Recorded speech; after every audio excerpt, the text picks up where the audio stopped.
Hi everyone. In this video tutorial, I'm gonna teach you, or show you how to change the battery in a wireless mouse.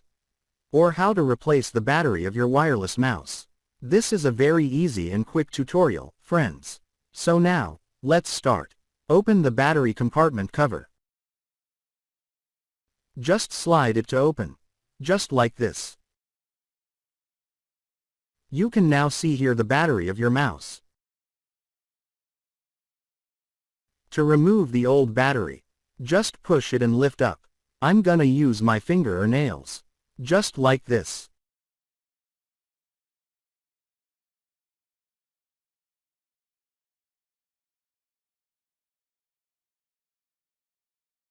Here's the details, or orientation of my battery.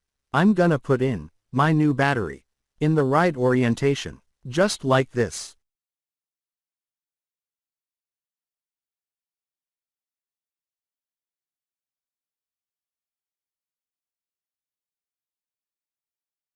And let's close the battery compartment cover. That's it, friends, of how to change the battery in a wireless mouse. That's it for this video, guys.